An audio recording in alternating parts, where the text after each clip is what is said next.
So, we can all agree that the X-Men and Marvel mutants in general are, the best things ever. They are so freaking fun and so freaking colorful and the perfect superheroes. And the Marvel multiverse? Bleh, lame.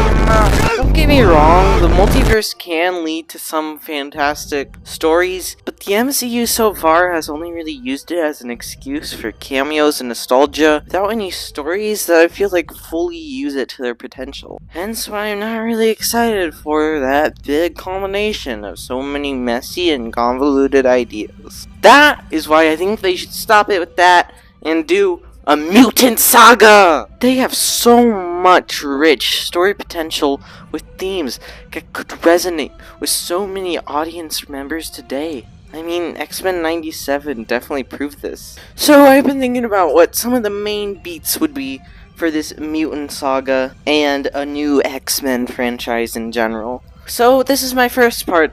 I don't know how many main movie series characters I would love in this saga. I think we should definitely get some context on more mutants popping up, especially how governments are responding to them. I could imagine a world where Black Panther 3 is about the US government trying to weaponize young mutants to overtake the power of Wakanda's vibranium. They could even try to locate all the past adamantium experience in the Weapon X program, such as Sabretooth and Laura. This could also lead to Shuri locating Storm to help them. But I think the biggest first step in the mutant saga is to start it all with a Kitty Pryde project. I think not only is Kitty easily one of the best X-Men with so much interesting story potential and ability to resonate with the audience, but she's the perfect POV for this saga to start with. So the general idea I have today could be a movie, could be a series, could be a Hanukkah special presentation. Hell, I think it could even be a subplot in a Miss Marvel Season 2. But for today, I'm going to be giving general story outlines and wants.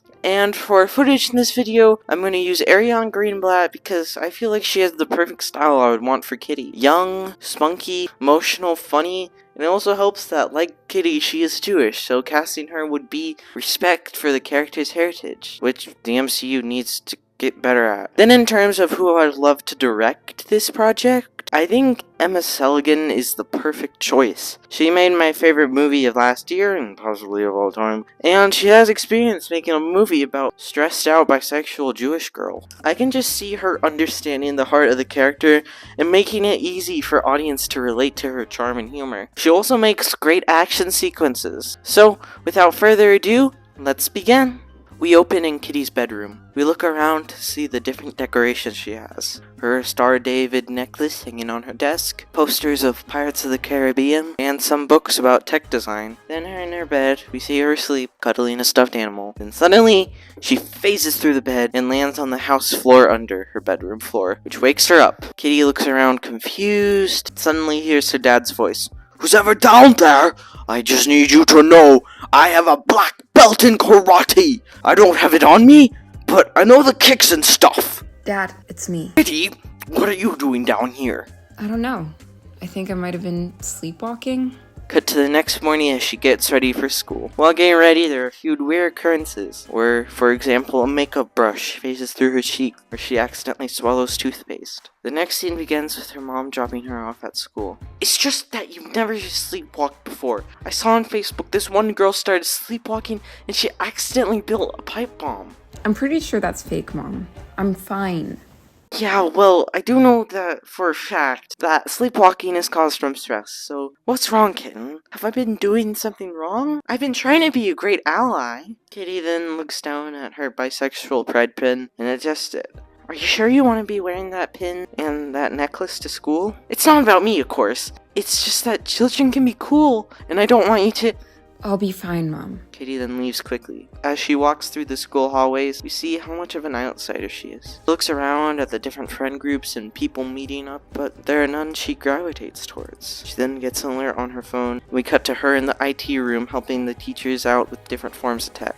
They thank her, and they have some back and forth, but the closer Kitty gets to more personal stuff and accidentally calls the teachers by their first names, the teachers shoot her down and tell her to go hang out with some people from her peer group. Kitty awkwardly laughs this off in embarrassment, then leaves. Kitty then looks across from her to see the popular girls, including Emma Frost. Hey look, it's the teacher's pet. I think she spent so long sucking up to them that she forgot to make friends. Don't worry guys, she doesn't need to talk to actual people. Computers are her friends. Oh yeah? Well, you guys have personalities as good as your, grades, which I assume aren't very good. Kitty turns red and starts trying to walk away until one of the other girls stops her.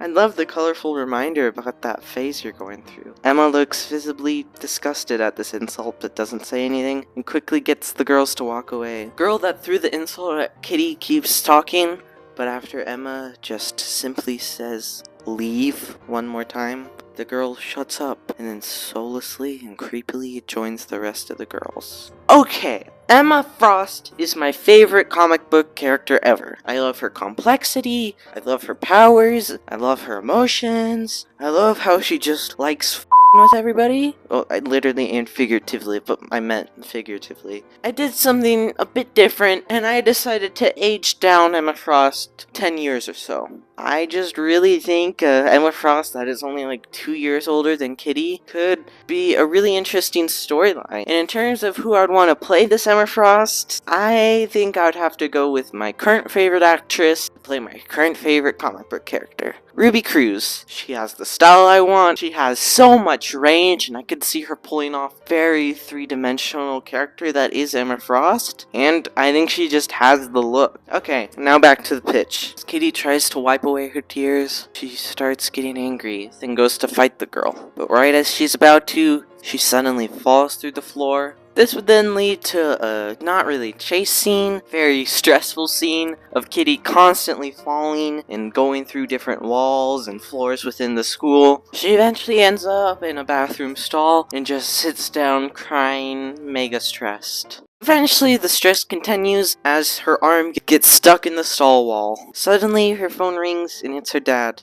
Dad? Hey Kitty, I can't turn the TV on, and your mom is with friends, so I didn't know who to call.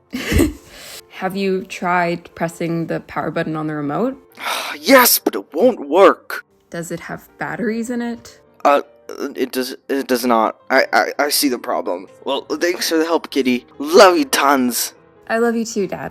She then realizes she's calmed down and is able to gently phase her arm out of the stall wall. She looks at her hand and starts phasing it through the stall on purpose. She then realizes that she can make objects phase too. She smiles and then ends up entering the classroom. Here, take this.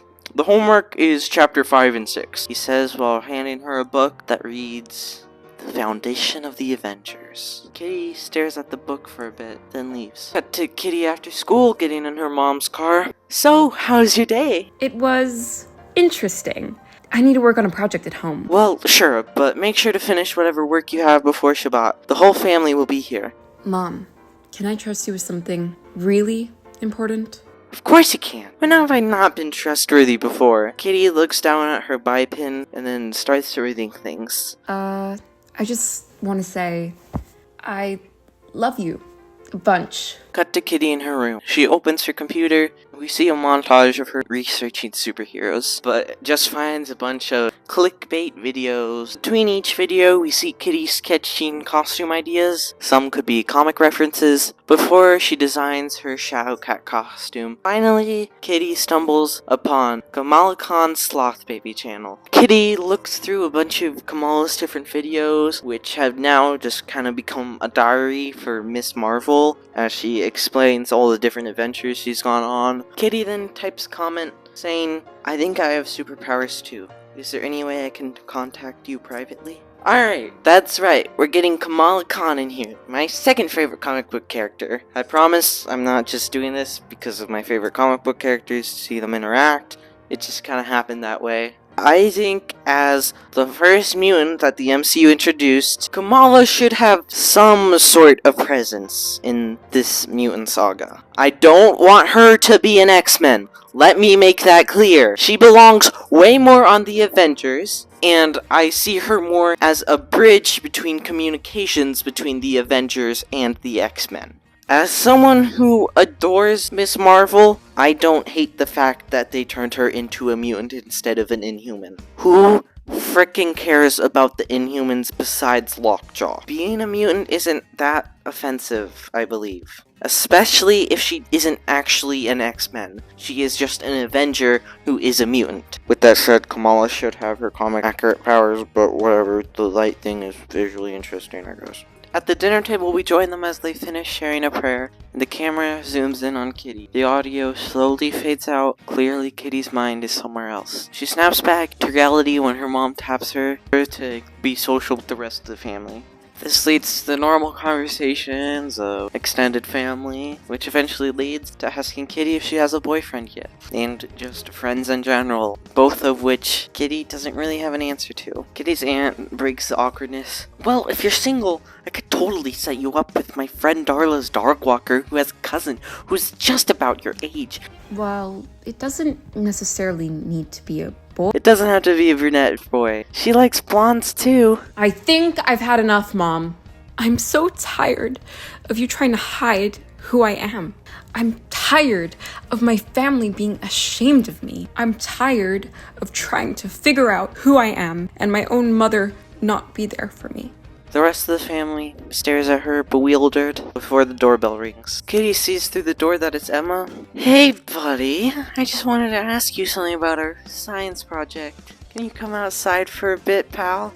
Emma, what the hell do you want? Listen, dork. I just wanted to say that what happened earlier today maybe got a bit out of hand. So maybe I'm just saying sorry. And I wanted to give you this. I'm having a party next week. You should go, I guess. Kitty stares at the card for a bit, shocked, as Emma goes to her expensive car and drives away. Later in the night, Kitty is laying in her bed and breathing heavily and angrily. Her mom comes into the room and gives her a Pryde pin back. She half-heartedly apologizes. You can come out to them if that's what you really want, but I wouldn't recommend it. She leaves the room and Kitty starts crying. Kitty then looks at a notification she got from her phone. She sees that Sloth Baby has responded to her and gives her somewhere to DM. Kitty cheers up. Music plays as we see moments from the following week of Kamala and Kitty's text, preferably shown in a creative way, like how they were shown in the Miss Marvel show. Kamala gives her advice on how to express her powers, soup, etc. Kitty then says she's going to test out being a hero at this party with some bad kids. Her mom and dad drop her off at Emma's house. They are amazed by the size of the mansion, and Kitty explains that Emma is the daughter of a CEO of a fashion company. Outside, she changes into her Shadow Cat costume. She then pulls out a list of kids she wants to teach a lesson to, and we pan back into the mansion where Emma is asking people where Kitty went. We enter a montage scene where Kitty tries to pull pranks on the different school bullies or drug dealers and tries to awkwardly teach them lessons. After all the names are crossed off the list, Kitty changes back into her normal clothes and celebrates with the party cake, no longer caring about confidence, and is able to stand up back to the kids that make fun of her. Emma then finds Kitty and walks her up the stairs and into Emma's bedroom. Kitty is in amazement of Emma's pretty room and then is taken back on guard when Emma shuts and locks the door. Kitty gets in a fighting stance and tells Emma, Listen, just because I'm bisexual and you're insanely pretty doesn't mean I want to make out with a bully. Whoa, I am not here to make out with you. I want to talk to you about your mutation. Are you gonna be my first supervillain? I'm not a supervillain. I've known for a while that you've had powers. That can't be true. I've only had powers for like a week. You've only realized that you've had powers a week ago. You are something called a mutant, and we are one of the same kind. Emma then transforms into her diamond form, then charges towards Kitty. Kitty tries to dodge and then realizes that Emma's diamond form is too strong to phase through. After Kitty falls down, Emma pins her down and puts her hand on Emma's forehead. Everything around Kitty starts to shake and get blurry as she hears previous memories, till eventually Kitty passes out and we cut to black. When we fade back in, Kitty wakes up in the back seat of a car. She immediately tries to face out of the seatbelt, but Emma in her diamond form holds her against the seat. Kitty and Emma start arguing, and then Kitty asks where she is and what's going on. We're in New Jersey, and soon enough, you'll be able to be with our people. Kitty freaks out and says that she needs to call her family and tell her where she is, at which point Emma snaps and starts yelling, "Your family is just a collection of lesser beings who wouldn't accept a fraction of what we actually are." This hits Kitty deep and makes her calm down and be sorely quiet. I'm sorry for attacking you and stuff. I just wanted to neutralize you as to not freak out, as well as maybe testing how powerful you are. Well, thank you. Your powers seem cool, I guess. What exactly are we, besides mutations? A couple of years ago, I started getting these awful migraines. I realized that I could soon look into and manipulate people's thoughts and minds. After seeing all the awfulness that is truly inside of people, I tried to shut everyone out, and that's how I developed my secondary mutation of my diamond form. My biological family didn't accept me, so I decided to go find a true one, the Hellfire Club. Kitty processes this as they look over to see them driving into a mansion. Once they get into, the garage doors close around them, and it teleports them out of the car into the basement. Kitty looks around in amazement as the Hellfire Club members show up one by one. The members of the Hellfire Club could be pretty interchangeable. The only ones that for sure need to be there are Shaw, Emma, and Sage. But just for an example of this video, I'm just going to use Slither, Vanisher, Deathstrike, and Cassidy. I think all of them have really fun powers that could be fun going against Kamala and Kitty. After Cassidy fancily introduces everyone to Kitty, he has to bring Sage over, who is too busy and distracted on her phone. Once Shaw appears, Kitty asks who exactly they are and what they want with her. Shaw walks towards her and holds Emma's hand, then asks Kitty to join in. Kitty, in curiosity, puts away her concerns and joins in. This is when Emma creates a mind illusions that visually show what Shaw explains. We are shown imagery of the 1900s Pennsylvania. My father left my mother before I was ever truly born. But it's not like I was able to truly meet my mother either, as from the age of 8, she had to be taken care of, as she lays bedridden for as long as I can remember, a truly weaker being. Eventually in my teenage years, like you and Emma, my mutations developed. I realized I could take the life force of any person or kinetic energy of any object and turn it into sheer strength and power. Of course, everyone saw me as a witch and tried to hunt me away, and I left, never to see my mother again. During the First World War, I fought and tried to figure out how I fit into this world and what exactly I was. It all merges together after so much lifetime. In this war, I saw my true purpose. I was able to put weaker beings in their place. I was invincible, and I needed to fulfill my purpose. I created a technology company, and I became a billionaire by age 40. By the time the 50s rolled around, my immense wealth invited me to a secret and hand-selected club of the world's richest called the Hellfire Club. A group of people with similar interests who found a way to influence the world in their favor. Only I found a new interest. Finding more mutants. I needed to protect them. I needed to train them. When I tried to bring them to the ones as powerful as me, they massacred them. And for the first time in their life, the most powerful people in the world had something to fear. That's what all bigotry stands from.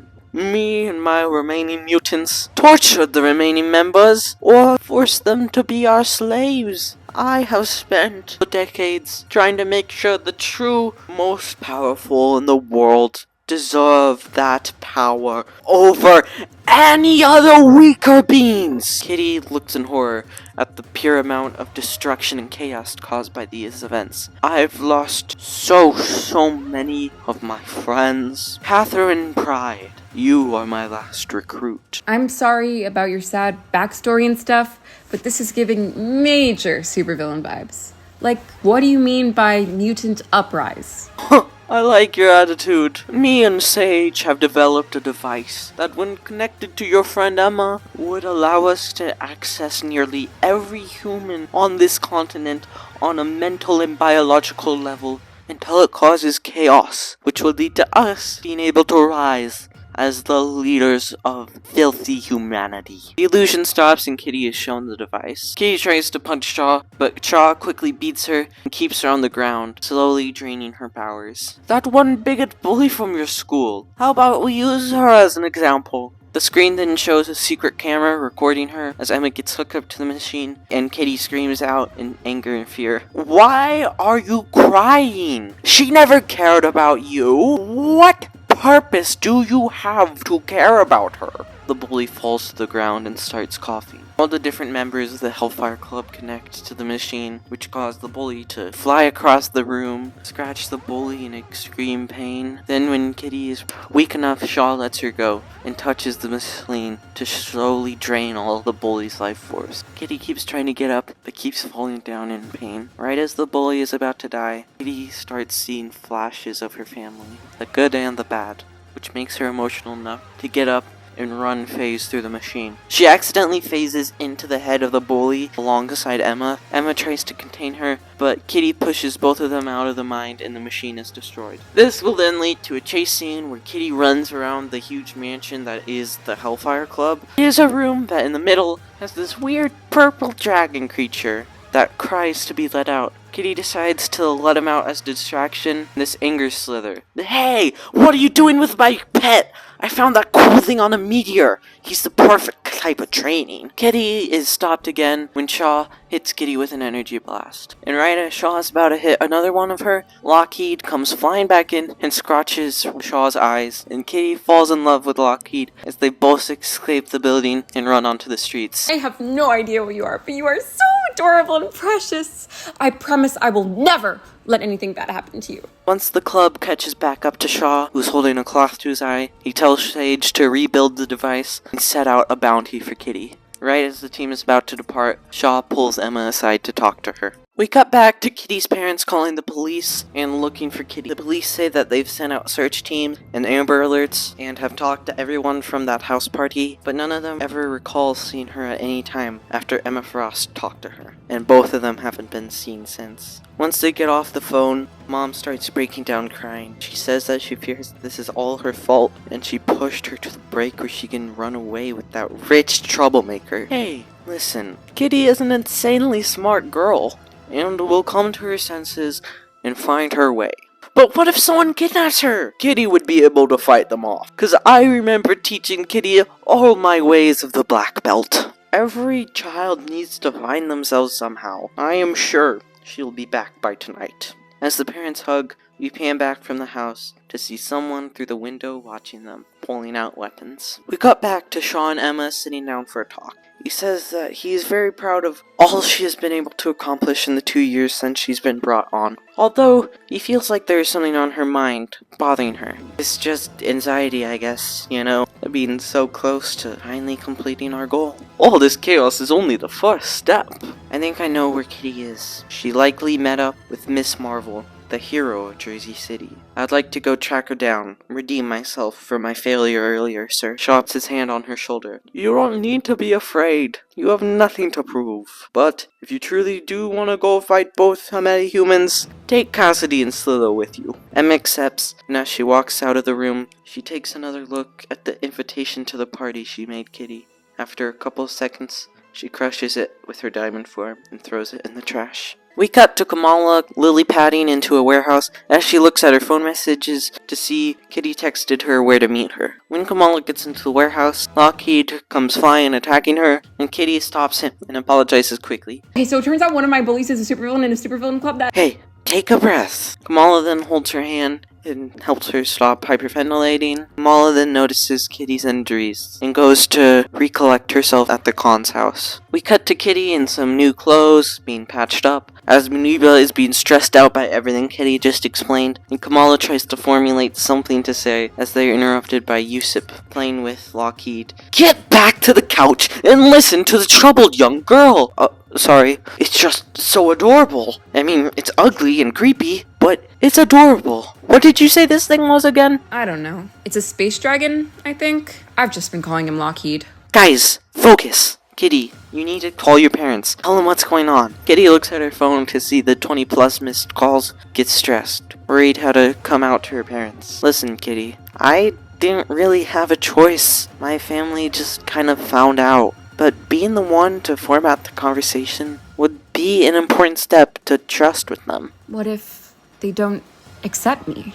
Do you think your family would do something like call damage control or call the cops on you? Listen, even if they don't love it, it's now an unchangeable part of who their daughter is, and they can learn to accept it or let you find a new family. The girls hug one more time before Kitty goes into a separate room to call her parents. Once her parents accept the call, Kitty starts rumbling on before they can say anything. She tells them everything about her randomly gained powers, being brought to the Hellfire Club, learning she's a mutant, meeting Kamala, etc. She then ends the speech by asking, Will you still be able to love me? Yet, the voice that responds is not her parents, and is instead Vanisher. That's a lovely message, but unfortunately, your parents are a bit too busy being unconscious to hear any of it. Where are they? I'll keep them alive, if you tell us where you and the hero of Jersey City are. Kitty reluctantly tells them the name of the neighborhood. I'll meet you there. Kitty cries as she lets the Khans know what happened, and Kamala once again helps her calm down and says to get ready to fight and think of any possible weaknesses of the villains they can exploit. Well, I think there's one. Emma. She's not a bad person. I know on the inside she's broken, but she's not a bad person. Well, that's a start. Get suited up. Kamala and her parents help evacuate the neighborhood when suddenly any plant form in the neighborhood starts to rise due to Cassidy's singing. Kamala quickly leads the neighbors to safety in a warehouse as Kitty struggles to phase through the plants and save Lockheed, who's being choked by the plants. Once she gets hold of him, they land on one of Kamala's light pads as Cassidy introduces them to another space friend. They look over to see a giant monster version of Lockheed running after them, and they try to run away from it while still avoiding Cassidy's plants. After Lockheed is taken by the monster, Kitty tries to run back to him when she notices the monster doesn't have a reflection. Be wary. This is one of Emma's illusions. The monster flies toward them, and Kitty holds her and Kamala tight as she phases them out of the illusion. They then look around to see Cassidy, Emma, and Slither, who's holding Lockheed. You take care of Cassidy. I need to save Lockheed and deal with Emma.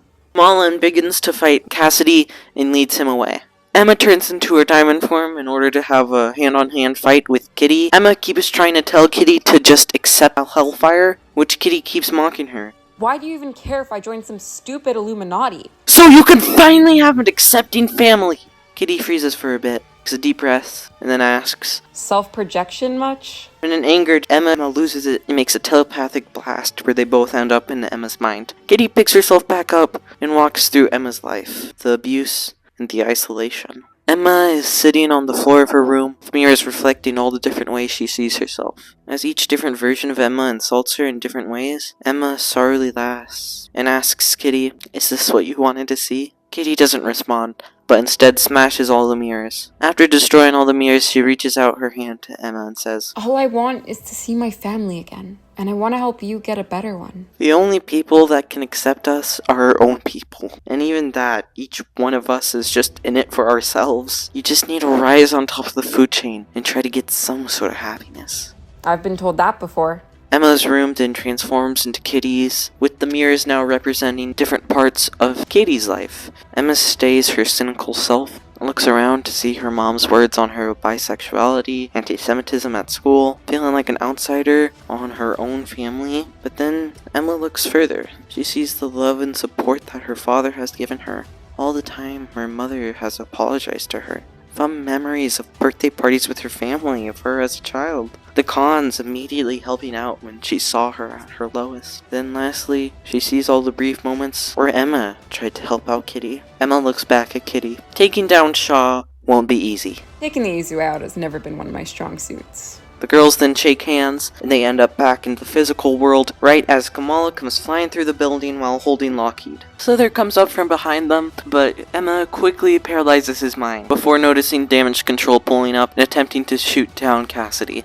Emma tells Kamala and Kitty to run away, and once she notices the rest of the Hellfire Club pulling up, Damage Control tries to stop them, but Shock absorbs all their life force, draining them down to a skeleton, and creates a hole in the street and grabs a hold of the neighborhood's electric wiring system. Kitty and Kamala refuse to run away and join Emma to confront the rest of the club. I see you've taken a new allegiance. I'll go back with you if you just free Kitty's parents and let them stay out of this. Shaw thinks for a bit, then tells Vanisher to get them out of the van. Vanisher then brings out Kitty's confused and scared parents, and they run to Kitty and hug her as they concernedly ask what happened. Shaw then promptly takes back hold of the wires and devilishly says, "Whoever wants to get out of here has the count of 50.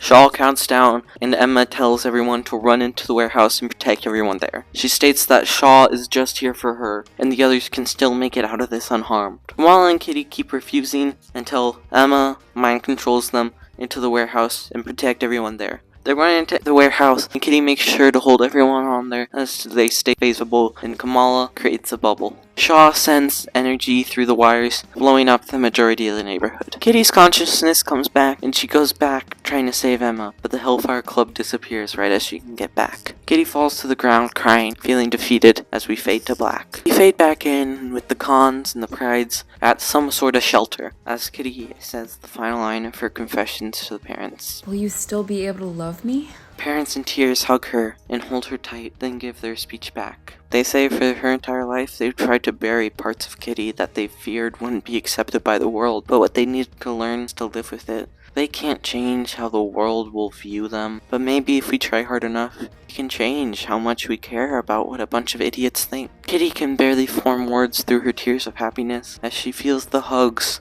warmth, and love radiating from her parents, as she is reminded what she needs to protect. She looks into a mirror and tells Kamala she has an idea of how to beat the Hellfire Club. There's a montage of the girls getting ready for the fight. Placed into the montage is sinister footage of the Hellfire Club setting up a weapon and connecting an unconscious Emma Frost to it. On top stops at the girls and Lockheed prepare to lily pad to the Hellfire Club base. They hug their parents goodbye, saying that they are doing this to protect them. As they lily pad off into the distance, Pryde parents start tearing up and debate following them. They say how it's probably dangerous and there's no way they'd stand a chance against the literal superpowered villains. But then Dad smirks and says that he has a black belt.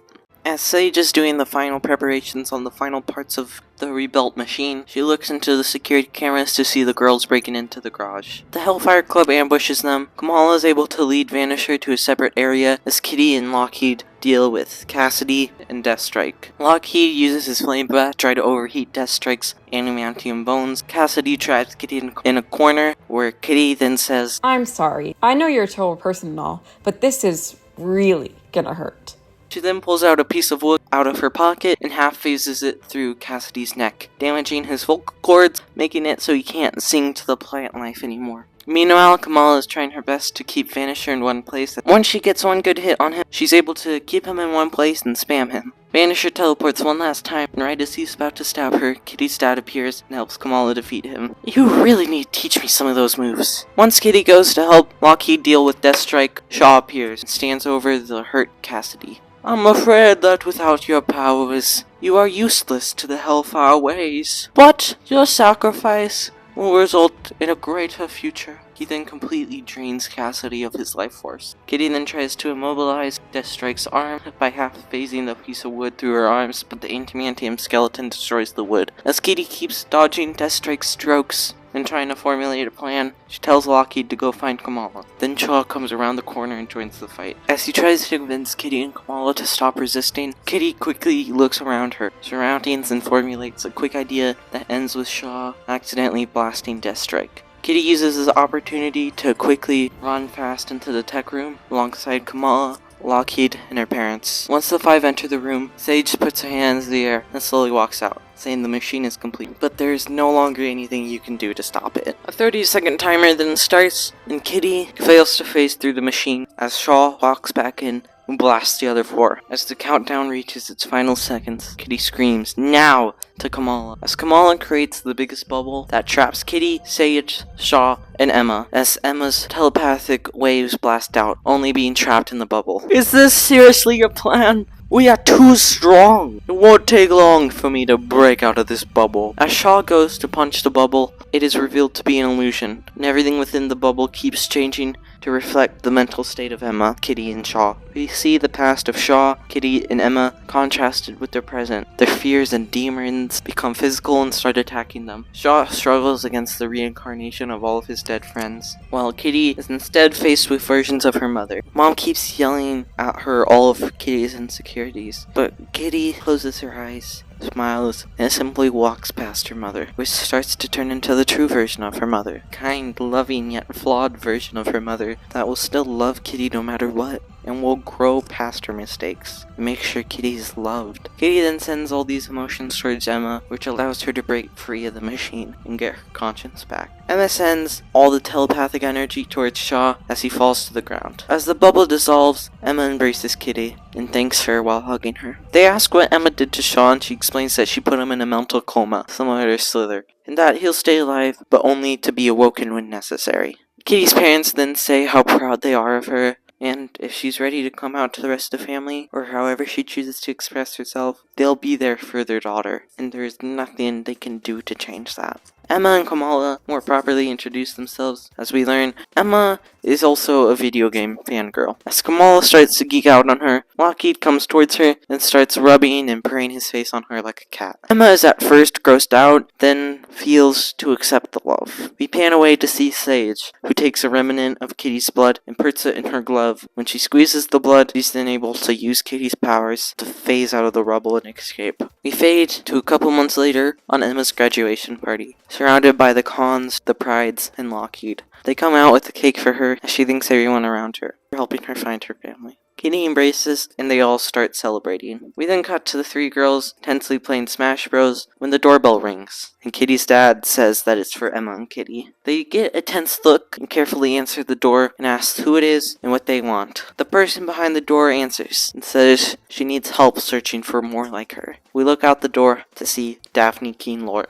Cut to credits. The first post-credit scene is one where Mr. Sinister steals Shaw's body from a damage control facility, and he laments, "Oh my boy, if I knew you were a mutant, I would have stayed there to raise you, my son. I'm proud of what you've grown up to be, but now you only service me." The second post-credit scene is Kamala and Lockheed visiting Carol to ask if she knows exactly what Lockheed is. Before Carol can answer, Fleur can start fighting with Lockheed as Carol's living room gets destroyed by the pets. As the movie truly ends, we see the text, "Kitty Pryde and Emma Frost will return in Uncanny X-Men." So yeah, Uncanny X-Men is going to be the next one in this series, but before that, there's probably going to be 2 other videos. One is a really stupid video about Wong and Marvel, and the other is me explaining why Deadpool 2 is still the best Deadpool movie. Thank you so much for tuning in. I hope you enjoyed the pitch. Leave your thoughts in the comments below. Drink water, and I was going to say something else, but I forgot.